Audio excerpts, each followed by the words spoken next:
बोंधूबाबा अशोक खरातबद्दल मुख्यमंत्री फडणवीसांनी नाशिकमधून वक्तव्य केलं. पण यापेक्षाही धक्कादायक म्हणजे अशोक खरातचा सीडीआर सामाजिक कार्यकर्ता अंजली दमाने यांच्याकडे आला कुठून? मोबाईल कंपनी सहजासहज कोणाचाही मोबाईलचा डाटा देत नाही. मग अंजली दमाने यांच्याकडून सीडीआर आला कुठून? हा सीडीआर आल्यानंतर उपमुख्यमंत्री एकनाथ शिंदे यांचे अशोक खरातला 17 कॉल झाल्याचं उघड झालं. म्हणजे एकीकडे बोललं जातंय एकनाथ शिंदे यांना टार्गेट करण्यासाठी हा सीडीआर अंजली दमाने यांच्याकडे आलाय. तसेच शिवसेनेच्या कार्यकर्ता अयोध्या पळ या म्हणाल्या अंजली दमाने यांच्याकडे सीडीआर भाजपच्या कोणत्या तरी व्यक्तीने पाठवला, जेणेकरून एकनाथ शिंदे यांना टार्गेट केलं जाईल. अजितदादा यांच्या राष्ट्रवादीमध्ये अगोदरच मोठा गोंधळ चालू आहे आणि आता एकनाथ शिंदे यांच्या शिवसेनेला टार्गेट केलं जाते. पण मुख्यमंत्री फडणवीस काय म्हणाले? अशोक खरातला कोणती शिक्षा होणार? अंजली दमाने यांच्याकडे तो सीडीआर कुठून आला? चला सविस्तर पाहू मुख्यमंत्री नेमकं काय म्हणाले. मला असं वाटतं की 12 गुन्हे दाखल झाले आहेत. रोज नवीन माहिती समोर येते आहे. आता SIT काय तपास करते आहे हे तर काही रोज सांगता येणार नाही. SIT योग्य वेळी त्या संदर्भातली जी काही गोष्ट आहे ती सांगेल.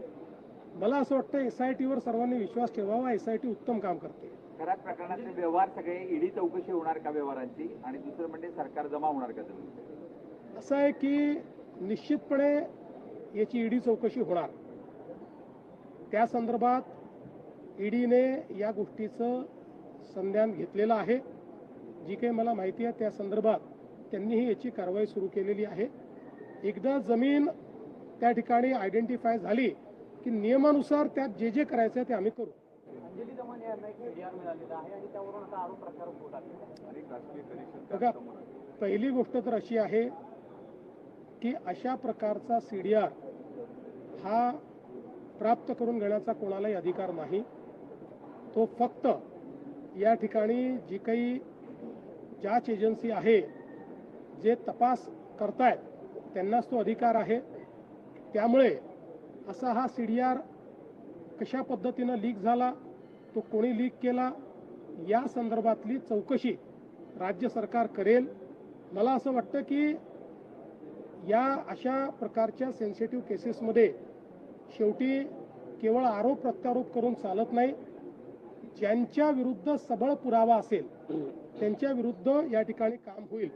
कोण कोणाशी बोललं, कोणी कोणाशी काय केलं, याच्या आधारावर आपली क्रिमिनल जस्टिस सिस्टीम चालत नाही. अशोक खरात यांनी केलेल्या ज्या काही ज्यांची घाणेरडी कामं आहेत याच्यामध्ये जर कोणी संमिलित असेल तर कोणालाही आम्ही सोडणार नाही आहे. त्यामुळे मला असं वाटतं की या संदर्भात अशा पद्धतीनं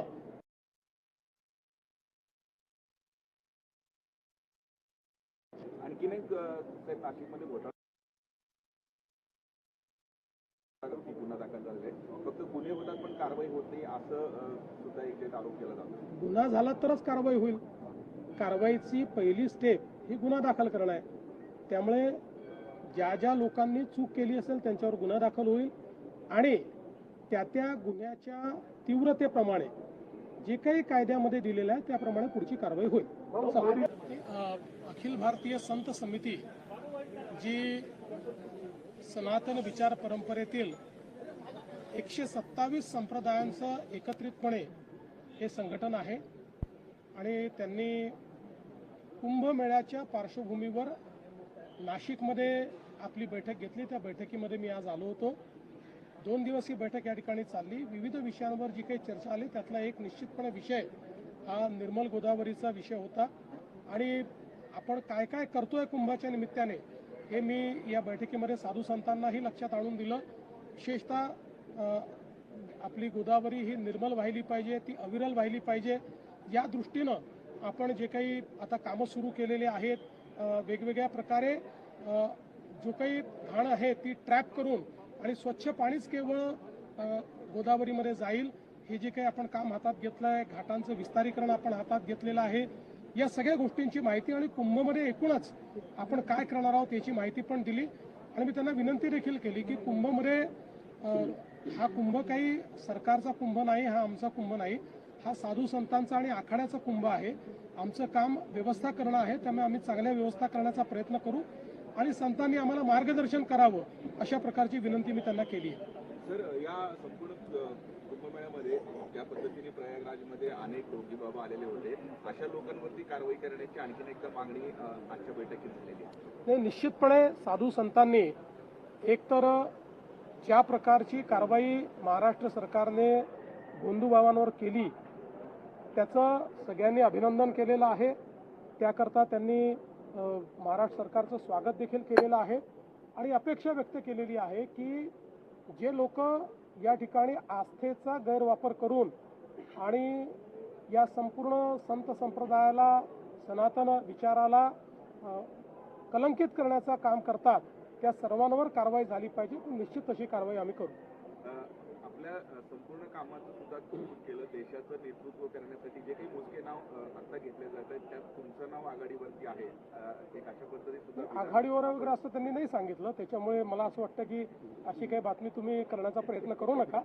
पण ठीक आहे, त्यांनी जे काही कौतुक केलं, संतांचं काम असतं चांगल्या कामाला आशीर्वाद द्यायचं, त्यामुळे त्यांनी चांगल्या कामाला आशीर्वाद दिला आहे.